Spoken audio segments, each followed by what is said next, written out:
इस वीडियो में हम लोग डिस्कस करने वाले हैं how to claim the TDS refund in 2025। जी हाँ, तो देखिए इस साल जो है काफी सारे फॉर्म के अंदर चेंजेस आ चुके हैं। टीडीएस को कैसे चेक करना है, कैसे आपको रिफंड यहाँ पे क्लेम करना है, कितने टाइम में आपको रिफंड मिलता है, कौन सा आईटीआर फॉर्म आपको फिलअप करना है, न्यू में जाना है, ओल्ड रिजी में जाना है, तो ये सारी जानकारी दूंगा एक ही वीडियो के अंदर। तो प्लीज पूरा वीडियो यहाँ पे जरूर देखिएगा। यार स्टार्ट करने से पहले बताना चाहूंगा, अगर आप प्रोफेशनल एक्सपर्ट के थ्रू अपनी आईटीआर फाइल करा करके टीडीएस का रिफंड लेना चाहते हैं या फिर आप हमारे कोर्सेज के थ्रू सीखना भी चाहते हो, link in the description box, और आप हमारे 1500 से भी ज्यादा रिव्यूज को चेकआउट कर सकते हो। तो सबसे पहले टीडीएस रिफंड को क्लेम कैसे करना है, ऑनलाइन आईटीआर फाइल कैसे करनी है, उसके ऊपर जाने से पहले मैं आपको 5 स्टेप्स बताना चाहूंगा जो आपको हमेशा फॉलो करने हैं। तो सबसे पहले आपका स्टेप होना चाहिए कि टीडीएस रिफंड को क्लेम करने से पहले कितना मेरा टीडीएस डिडक्ट हुआ है वो आपको यहाँ पे पता होना चाहिए। अब उसके लिए आप क्या करेंगे, आप इनकम टैक्स पोर्टल के अंदर लॉगिन कर लीजिए, ई फाइल सेक्शन के अंदर जाइए, इनकम टैक्स रिटर्न, यहाँ पे आपको सबसे पहले 26 AS दिखेगा, इसके ऊपर क्लिक कीजिए। अब यहाँ पे जो है आपको असेसमेंट ईयर सिंपली तरीके से सेलेक्ट करना है। तो अभी जैसे आप मान लीजिए हम लोग 25 और 26 की आईटीआर फाइल कर रहे हैं, यानी फाइनेंशियल ईयर 24 और 25 की, यानी 1 अप्रैल 2024 से लेकर 31 मार्च 2025 के बीच में आपका जो भी टीडीएस कटा हुआ है, असेसमेंट ईयर हमेशा आगे चलता है। तो यहाँ पे आपको 25 और 26 सेलेक्ट करना है। उसके बाद में व्यू एज एस्टिमेल कर लीजिए, व्यू एंड डाउनलोड बटन पे क्लिक कीजिए। तो यहाँ पे नीचे की साइड में आप जैसे आएंगे तो जितना भी आपका टीडीएस यहाँ पे कटा हुआ है, फॉर एन एग्जांपल आपने कहीं बैंक के अंदर एफडी करा रखी थी तो उन्होंने अगर आपको इंटरेस्ट पे किया है, कोई यहाँ पे टीडीएस वगैरह काटा है, तो उसकी सारी डिटेल्स आपको देखने को यहाँ पे मिल जाती है। तो अगर आपको कोई भी यहाँ पे अपना टीडीएस का सर्टिफिकेट वगैरह भी मिला हुआ है तो उसके साथ में आप क्रॉस मैच कर सकते हो। यहाँ पे जो आपको टीडीएस दिखा रहा है केवल वही, उसी का केवल आप जो रिफंड है वो अल्टीमेटली आप अपनी इनकम टैक्स रिटर्न में क्लेम कर पाओगे। और इसको अगर आप डाउनलोड भी करना चाहते हो तो एक्सपोर्ट एज पीडीएफ करोगे तो पूरी की पूरी जो पीडीएफ है यहाँ पे टीडीएस की पूरी डिटेल्स के साथ में डाउनलोड हो जाएगी। अब एक बार आपने चेक कर लिया भाई कितना टीडीएस कटा हुआ है, अभी भी आपको आईटीआर फाइल नहीं करनी, पहले आपको देखना है कि मेरा बैंक अकाउंट यहाँ पे प्री वैलिडेड है कि नहीं है, क्योंकि अगर ये नहीं हुआ तो आपको टीडीएस का रिफंड नहीं मिलेगा। तो इसके लिए सबसे पहले क्या करना है, अगर आप फर्स्ट टाइम आईटीआर फाइल कर रहे हो, माई प्रोफाइल वाले सेक्शन में जाओ, यहाँ पे आपको माई बैंक अकाउंट मिलेगा। तो यहाँ पे जो है आप अपना अकाउंट नंबर आईएफसी कोड डाल करके अपना बैंक अकाउंट एक बार प्री वैलिडेट करा सकते हो। तो यहाँ पे आप देख सकते हो इस टाइप के आपको ग्रीन सिग्नल देखने को मिल जाएंगे, इसका मतलब है कि आपका अकाउंट यहाँ पे प्री वैलिडेट हो चुका है। और फिर भी अगर आपको कोई प्रॉब्लम आती है तो मेरा सेपरेट वीडियो इसके ऊपर ऑलरेडी बना हुआ है। अब जैसे ये दो चीजें आपने कर ली, उसके बाद में हम लोगों को शुरुआत करनी है इनकम टैक्स रिटर्न फाइलिंग की। अब इसके अंदर सबसे बड़ी प्रॉब्लम आती है कि करेक्ट आईटीआर फॉर्म जो है लोग चूज आउट नहीं कर पाते, जिसकी वजह से उनको टीडीएस का रिफंड नहीं मिलता और गलत नोटिस वगैरह मिल जाता है। तो हमेशा ध्यान रखिए, यहाँ पे मेजरली 4 टाइप के आपके आईटीआर फॉर्म्स आपके ऊपर एप्लीकेबल होंगे। अगर आपकी सैलरी की इनकम है, रेंटल इनकम है, कोई बैंक की एफडी का इंटरेस्ट वगैरह है, डिविडेंड है नॉर्मल, तो आप आईटीआर 1 फाइल कर सकते हो। इसके अलावा अगर आपका कैपिटल गेन है स्टॉक मार्केट से, म्यूचुअल फंड से, क्रिप्टो के अंदर आपका टीडीएस कटा हुआ है, प्रॉपर्टी आपने बेची है वहाँ टीडीएस कटा हुआ है, गेम्स वगैरह खेलते हो वहाँ टीडीएस कटा हुआ है, तो आईटीआर 2 आपको फाइल करनी है। इसके अलावा आईटीआर 3 उनके लिए जिनकी बिजनेस की इनकम है, जो ट्रेडिंग करते हैं, एफएनओ हो गया, इंट्राडे हो गया, सैलरी की भी इनकम है, रेंटल भी है, कैपिटल गेन भी है, तो सब तरह की इनकम है, तो आईटीआर 3 के साथ आप जा सकते हो। और आईटीआर 4 होती है छोटा सा बिजनेस है, सेल्फ एम्प्लॉयड हो, फ्रीलांसर हो या कहीं पे कॉन्ट्रैक्ट बेसिस पे वर्क वगैरह कर रहे हो, टीडीएस वगैरह कटा हुआ है, उसका आप रिफंड क्लेम करना चाहते हो तो आईटीआर 4 के साथ जा सकते हो। देखो यहाँ पे आईटीआर 1, 2, 3, 4 सबके ऊपर आपको मेरी वीडियोस मिल जाएगी, लेकिन मैं यहाँ पे आपको एक बार आईटीआर 1 के साथ में समराइज कर देता हूँ कि कैसे आपको टीडीएस का रिफंड क्लेम करना है। तो सबसे पहले यहाँ पे आपको असेसमेंट या 25 और 26 सेलेक्ट कर लेना है, ऑनलाइन मोड आपको सेलेक्ट कर लेना है, कंटिन्यू बटन पे क्लिक करना है, स्टार्ट न्यू फाइलिंग, स्टेटस आपका इंडिविजुअल रहेगा। उसके बाद में यहाँ पे आईटीआर फॉर्म सेलेक्ट करने के लिए बोलेगा, तो आईटीआर 1 को यहाँ पे सेलेक्ट कर लीजिए, प्रोसीड विद आईटीआर 1 कीजिए, ओके बटन पे क्लिक कीजिए, लेट्स गेट स्टार्टेड बटन पे क्लिक कीजिए।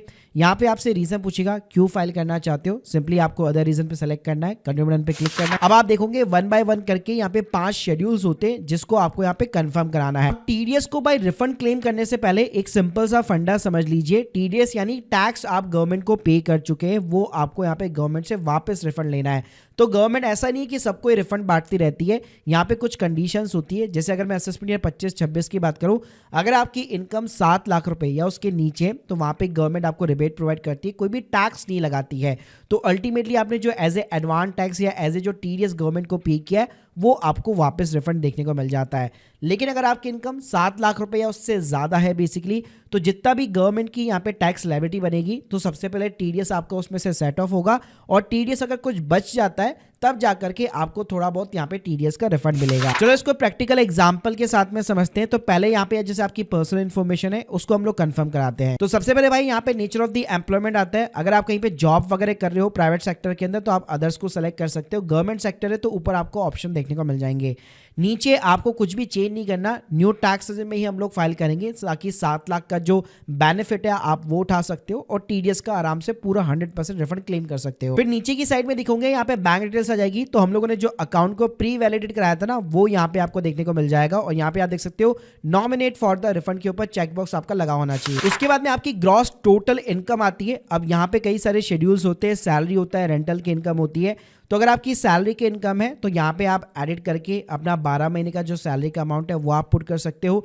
नीचे की साइड में आपको कुछ भी करने की जरूरत नहीं है, सिंपली आप उसको सेव करा दो। ऐसे मान लो अगर आपकी रेंटल इनकम है तो income from the house property वाला कॉलम है, इसके अंदर बेसिकली जो है आप यहाँ पे लेट आउट चूज करके अपना 12 महीने का जो भी आपको रेंट रिसीव हुआ है उसकी इनकम को यहाँ पे आप डिक्लेयर कर सकते हो। फिर उसके बाद में हमारा इंपॉर्टेंट कॉलम आता है अदर सोर्सेज का। तो मेनली जिनका भी छोटा मोटा यहाँ पे टीडीएस कटा होता है, जिनकी ज्यादा इनकम नहीं होती है, there is a maximum chances कि उनकी जो जितनी भी जो इनकम होती है वो सारी अदर इनकम होती है। जैसे एफडी का इंटरेस्ट हो गया, डिविडेंड की वगैरह की इनकम हो गई, तो इस तरह की चीजों पे उनका टीडीएस वगैरह डिडक्ट होता है, तो उनको एज ए अदर इनकम यहाँ पे शो करना होता है। तो इसके लिए आप क्या कर सकते हैं, सिंपली यहाँ पे आप अपना 26 एएस खोलिए, उसके अंदर यहाँ पे आपकी जितनी भी ये सारी की सारी इनकम है उसको बेसिकली आपको यहाँ पे करेक्ट शेड्यूल के अंदर रिपोर्ट करना है। तो मान लो अगर बैंक का इंटरेस्ट वगैरह ये चीजें, तो यहाँ पे आप देख सकते हो वैसे कुछ डेटा आपको प्रीफिल्ड देखने को मिल जाएगा, लेकिन यहाँ पे आप एडिट बटन पे क्लिक करके अपना पूरा इंटरेस्ट डाल सकते हो। इसके अलावा इसको और क्रॉस वेरीफाई करना है तो ऊपर आपको एक एएस का बटन देखने को मिल जाता है, इसके ऊपर क्लिक कीजिए। तो यहाँ पे आप देखेंगे आपके पैन कार्ड के अगेंस्ट में जितनी भी इनकम है, जैसे सेविंग अकाउंट का इंटरेस्ट हो गया, एफडी का इंटरेस्ट हो गया जिसपे आपका टीडीएस वगैरह कटा हुआ है,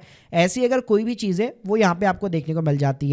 तो आप क्या कर सकते हैं, 1 बाय 1 वो जितनी भी इनकम है एएस में जो शो हो रही है या जिस पे टीडीएस आपका कटा हुआ है वो 1 बाय 1 करके यहाँ पे आप करेक्ट शेड्यूल के अंदर रिपोर्ट कर सकते हो। जैसे मान लो अगर मेरे को एफडी का इंटरेस्ट मिला है तो मेरा जितना भी एफडी का इंटरेस्ट है वो मैं यहाँ पे पूरा पुट कर दूंगा। ऐसे में मान लीजिए मेरा interest from the saving bank account है तो वो यहाँ पे मैं अपना पुट कर दूंगा। इसी तरह अगर आपके डिविडेंड की इनकम है या कोई अदर टाइप की भी इनकम है जिसको आप डिक्लेयर करना चाहते हो तो एनी अदर करके भी डिस्क्रिप्शन डाल के आप अपनी उस इनकम को यहाँ पे रिपोर्ट कर सकते हो। उसके बाद में यहाँ पे नेक्स्ट कॉलम मिलेगा टोटल डिडक्शंस का। इसके अंदर आपको कुछ नहीं करना, सिंपली आपको कंफर्म कराना है। उसके बाद में नेक्स्ट कॉलम मिलेगा टैक्स पेड का, जो कि इंपॉर्टेंट है। अब देखिए जो 26 एएस में हमारा टीडीएस यहाँ पे कटा हुआ है, चाहे सैलरी पे या फिर बैंक के इंटरेस्ट पे है, तो यहाँ पे आपको वो सारा टीडीएस देखने को मिल जाता है और यहीं से आप पूरा टीडीएस क्लेम कर सकते हो। जैसे आप मेरे केस में देख सकते हो ऑटोमेटिकली डेटा प्रीफिल्ड दिखा रहा है कि 16,000 का आपका टीडीएस कटा हुआ है। तो यहाँ पे जैसे आप शेड्यूल पे क्लिक करोगे तो बाकायदा 1 बाय 1 करके सारे आपको चीजें दिखाएगा कि कहाँ पे आपका कितना टीडीएस कटा हुआ है। और आप चाहो तो इस पूरे के पूरे अमाउंट को जो आपका 26 एएस है उसके साथ में आप क्रॉस मैच भी कर सकते हो। अब लास्ट में यहाँ पे आपको verify your tax liability details पे क्लिक करना है। तो जैसे मैंने बताया था अगर आपकी 7 लाख रुपए के नीचे इनकम है, यहाँ पे आप देख सकते हो मैंने 6.44 की इनकम दिखाई है, तो उसके ऊपर टैक्स जरूर बन रहा है लेकिन गवर्नमेंट मेरे को यहाँ पे रिबेट एज ए प्रोवाइड कर देती है। तो जितना भी मेरा 15,000 रुपए का यहाँ पे टीडीएस कटा हुआ है वो आराम से रिफंड हो जाएगा क्योंकि मेरा कोई भी टैक्स नहीं लग रहा है। तो जैसे आप प्रोसीड टू वेरिफिकेशन बटन पे क्लिक करोगे ऊपर ही ऊपर टॉप पे आप देख सकते हो पूरा का पूरा जितना भी आपका 15-16,000 का जो रिफंड था वो आपको यहाँ पे एलिजिबल बता देगा। लेकिन मान लो अगर आपकी इनकम 7 लाख रुपए से ज्यादा होती तो उस केस में क्या होता है वो भी मैं आपको यहाँ पे दिखा देता हूँ। जैसे आप देख सकते हो 7 लाख की अगर मैं बियॉन्ड चला गया तो गवर्नमेंट मेरे को यहाँ पे कोई भी रिबेट प्रोवाइड नहीं करती और 25,000 रुपए का मेरा टैक्स चार्ज हो रहा है। तो इस केस के अंदर क्या होगा, जैसे आप प्रोसीड टू वेरिफिकेशन बटन पे क्लिक करोगे तो यहाँ पे आप देखोगे 25,000 रुपए का गवर्नमेंट मेरे से यहाँ पे टैक्स चार्ज कर रही है, 16,000 रुपए का मेरा टीडीएस कटा हुआ है तो वो उसमें से यहाँ पे सेट ऑफ हो जाएगा और बाकी का 9,000 रुपए का मेरे को पेमेंट करना पड़ेगा। यहाँ पे मान लीजिए ये 25,000 की जगह अगर सिर्फ 10,000 रुपए होता और 15,000 आपका टीडीएस या 16,000 रुपए टीडीएस कटा होता तो बाकी का जो एक्सेस 5,000 रुपए वो आपको यहाँ पे रिफंड मिल जाता। यानी अल्टीमेटली जो भी टैक्स आपका बनेगा उसमें से टीडीएस पहले सेट ऑफ होता है। तो एक बार जैसे आप एलिजिबल हो जाते हैं रिफंड के लिए, सिंपली आपको प्रीव्यू बटन पे क्लिक करना है। उसके बाद में यहाँ पे चेकबॉक्स पे क्लिक करना है, सिंपली आपको प्लेस डालना है, प्रोसीड टू वैलिडेशन पे क्लिक करना है। कोई इशू होगा तो आपको बता देगा। प्रीव्यू बटन पे क्लिक कर सकते हो, इस पीडीएफ को आप डाउनलोड कर लीजिए और प्रोसीड टू वैलिडेशन बटन पे क्लिक करके सिंपली एक यहाँ पे आपको आधार ओटीपी डालना है और आपकी इनकम टैक्स रिटर्न सबमिट हो जाएगी। अब बात करते हैं इनकम टैक्स रिटर्न सबमिट करने के बाद कैसे मेरे को पता लगेगा कि मेरे को टीडीएस का रिफंड कब तक यहाँ पे मिलता है। तो नॉर्मली एवरेज जो है 2 से 3 महीने तक का आपको वेट करना पड़ सकता है। कभी भी अगर आप अपने इनकम टैक्स पोर्टल पे लॉगिन करते हो तो आप आराम से स्टेटस चेक कर सकते हो। जैसे आप देख सकते हो, अगर आप आईटीआर फाइल करोगे उसके बाद में आप ई वेरीफाई करोगे, उसके बाद में आईटीआर जो है अंडर प्रोसेसिंग के अंदर जाती है और जैसे रिफंड वगैरह क्रेडिट होता है बाकायदा आपको ईमेल भी मिलता है और एसएमएस के थ्रू भी आपको अलर्ट वगैरह भेजा जाता है। और अगर आपको प्रॉपर तरीके से भी स्टेटस जानना है तो सर्विस वाले टैब के अंदर जाकर नो योर रिफंड स्टेटस मिल जाएगा। तो यहाँ पे आप अपना असेसमेंट सेलेक्ट करो, सबमिट बटन पे क्लिक करो तो बाकायदा बता देगा कि किस डेट को भाई आपके अकाउंट के अंदर, बैंक अकाउंट के अंदर पैसा भेजा गया है। लेकिन यहाँ पे ध्यान रखिएगा, कुछ टीडीएस ऐसे होते हैं जो रिफंडेबल पॉसिबल नहीं है। जैसे अगर आप कोई भी ड्रीम 11 जैसे या फैंटेसी क्रिकेट ऐप से विनिंग करते हैं बहुत अच्छा खासा अमाउंट, लॉटरी हो गया, गेम्स हो गया, कुछ सिचुएशन के अंदर जरूर पॉसिबल है, लेकिन उसके लिए कुछ टर्म्स एंड कंडीशंस का आपका ध्यान रखना पड़ता है। So guys, hope you like this video. अगर आप हमसे सर्विसेज लेना चाहते हैं या सीखना भी चाहते हैं, दोनों ही लिंक मैंने डिस्क्रिप्शन बॉक्स में दे रखी है और सोच समझकर आईटीआर फॉर्म फाइल कीजिएगा। ये प्लेलिस्ट की लिंक मैं आपको डिस्क्रिप्शन बॉक्स के अंदर प्रोवाइड कर दूंगा।